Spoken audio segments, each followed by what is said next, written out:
wetwogerera ng'ekitongole eky'amawanga amagatte kimanyiddwa nga United Nations wakati ng'eggwanga lisigazza ennaku kumpi nga 4 tubeere nga tulonda His Excellency Robert Kyagulanyi Ssentamu ng'omukulembeze w'eggwanga erya Uganda. Wuliriza, ekitongole kino kifulumizza ekiwandiiko okwawukanako oba okufaanaganako n'akatambi ako k'owulidde. Ekiwandiiko kino njagala tukiyiteeyitemu era gw'ogende mu comment section ombuulire ekiwandiiko kino kiri relevant kyenkana ki naddala nga wasigadde ennaku mbale tubeere nga tugenda mu maaso mu kulonda. Wuliriza, the United Nations has warned that Uganda's January 15th elections are unfolding amid escalating repression, intimidation and violence. According to a report from the UN Office of the High Commissioner for Human Rights, opposition leaders, activists and journalists have faced arbitrary arrests, raids and a prolonged detention. Yukira wenjogerera abantu nga eri mutwe, abantu nga ba Akireo Kivumbi, amyuka omwogezi w'ekibiina kya NUP Alex Waisu Mufumbiro bali mabega wa mitayimbwa n'abalala bangi nnyo abazze batekebwako emisango egiriyo oboolyawo n'emisango egitaliyo. Kati ekitongole ky'amawanga amagatte ze zimu ku nsonga zekitadde mu kiwandiiko nga bagamba nti bino ebigenda mu maaso bannayuganda mubeereyo nga mukimanyi nti bino tubiraba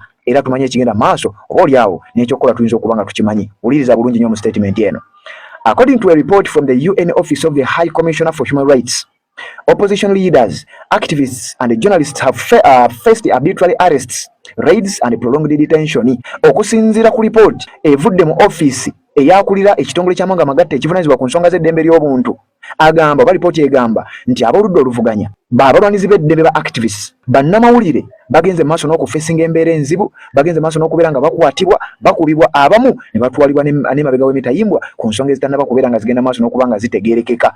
Security forces including the police, military and the Joint Anti-Terrorism Task Force JAT have reportedly used both lethal and non-lethal forces to disperse peaceful assemblies, and the opposition supporters have been abducted in unmarked vehicles.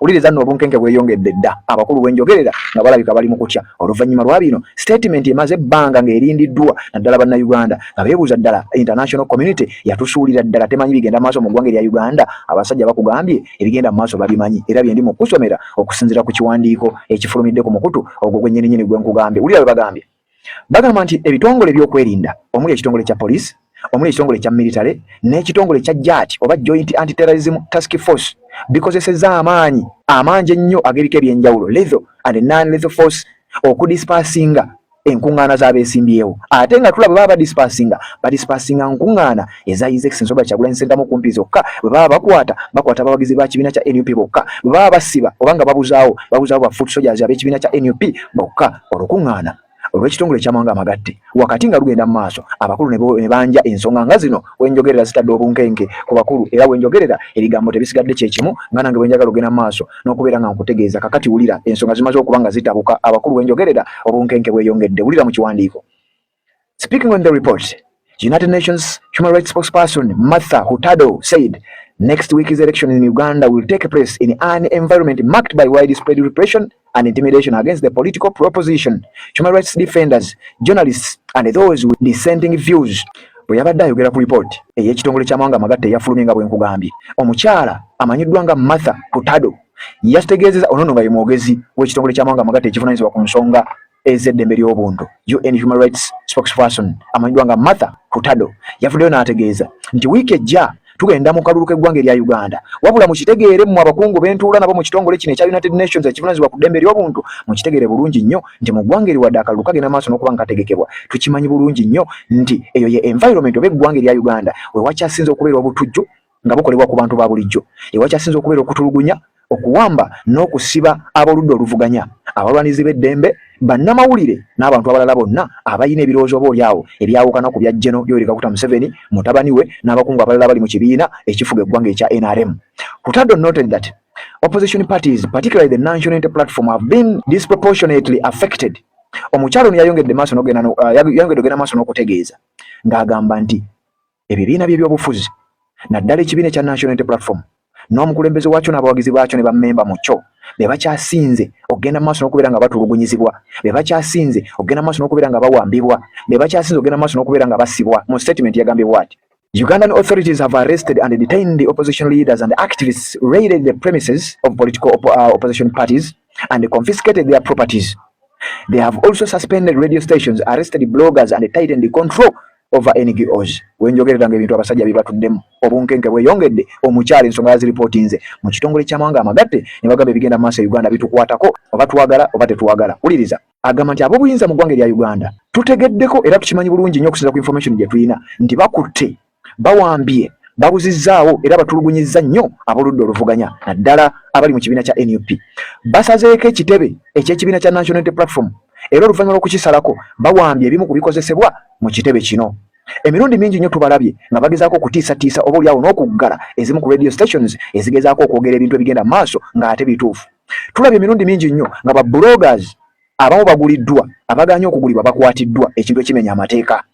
Kigambibwa okuba nti batadde security eri tight ku bitongole ebya nakyewa oba NGOs, non-government organizations, kubanga bingi birabiddwako nga bivumirira ebigenda mu maaso okutulugunya abantu mu ggwanga erya Uganda. Bwe twogera ku bitongole ebyo, omukyala amanyiddwa nga Sarah Birete yakyasembyewo okufeesinga embeera eno. Jjukira yasibwa oluvannyuma lw'ebigambo byennakuwaako era gwe azaagoberera kakasanga ebigambo ebyo obimanyi bulungi nnyo. Wuliriza, roadblocks, raids and forced dispersals have prevented opposition gatherings where government has imposed bans on live broadcasting of what it terms riots and unlawful processions. Kino kituzzayo ku bigambo eby'omwami akulira ekitongole ekya UCC amanyiddwa ng'omukulu Nnyombi Tembo. Yavuddeyo n'ategeeza nti baweze, teriiyo mukutu gwonna oba TV nga Red Zone TV oba omukutu ogwa social media ogukkirizibwa okustreaminga live ebinaba bigenda maaso mu kalulu. Tewaliyo omukutu gwonna gugenda kukkirizibwa okubeerawo nga guteeka ku mpewo abanaba beekalakaasa wadde ekibo bakiise riots. Bagamba bo sibeetegefu kugenda maaso nabbiwulira ekitongole ky'amawanga amagatte kigenda maaso n'okulondoola ensonga eno era bagamba tebasobola kugira babulabi babere nga bagirekaawo. Wuliriza, high profile opposition figures remain in detention. Abamu ku boludda oluvuganya figures ennene oba ab'amaanyi abali prominent abamanyiddwa ennyo wenjogerera nga bangi bakyali mabega wa mitayimbwa. Pan-African Solidarity also issued an urgent call to action warning Ugandans to exercise their constitutional right to vote while taking personal security precautions and staying within a lawful distance of a polling station. Uliriza nno nakugambye omusajja yakugamba nti the world is watching. Abasinga obungi temwakategeera, kakati njagala okategeere. Mu ripooti eyateekeddwa mu kitongole ky'amawanga amagatte mulimu statement eno egamba nti n'ebimu ku bitongole ebyenjawulo bivuddeyo ne bikola okulabula. Mu kulabula bagambye bwe bati balabudde bannayuganda mu taking action, wabula ne babalabula era nti mu exercising eddembe lyammwe eribawe bassemateeka okugenda mulonda his excellency Robert Kyagulanyi Ssentamu ate oluvannyuma mu taking kye bayita personal security precautions and staying within a lawful distance of polling stations. Jukira byabakama akugambye ne Muhoozi yakugamba n'aba NRM bonna babadde bakugamba nti bw'omala okulonda ddeeka. Amateeka gagamba nti omuntu yenna nga mulonzi era nga amaze okulonda akalulu ke akkirizibwa okugenda mu maaso n'okuyimirira meters 20 okuva ku mmeeza erondebwamu. Kakati ate ye byabakama n'aba NRM bakugamba bw'omala okulonda ddeeka ekitongole ky'amawanga amagatte bino byonna kibimanyi. Ripooti yakyo gyenguddeko mwe bakugambidde bannayuganda mukozese eddembe lyammwe eribaweebwa ssemateeka. Bwe mumala okulikozesa mugende mulonde. Bwe mumala okulonda mugoberere amateeka naddala ago agabagamba nti yimirira meters 20 okuva ku polling station. Kakati olowooza Simon Byabakama n'ekitongole ky'amawanga amagatte ani ali ku sayidi y'abannayuganda? Ani awadde message entuufu ogende wansi awo onterewo gwe kyolowooza ate nga bwe tweyongerayo. Akutawanya olina omukyala nga akutawanya bajja ne bakwagalako ne bagenda. Gwe alina ebizibu mu byenfuna nga sente zikuyita mu ngalo wooteeka sente zifa bufi bowola tebazza. Gwe aloota ng'ogwa mu nnyanja, gwe alumizibwa omutwe nga guganja okuwona, naawe aloota ng'ebintu bikozesa ensonga z'obufumbo. Nina ekifo ku mugga awali amayinja wennyambulirako ebisiraani ekikwa ekifiiriza omudibo obutaganja obutaweebwa. Nzijanjaba abantu ab'enzikiriza zonna nsiŋŋaanibwa njeru ku lw'ejjinja. Gwanjagala kuba ku nnamba yange eyo naawe ali ewala ennyo yita ku WhatsApp.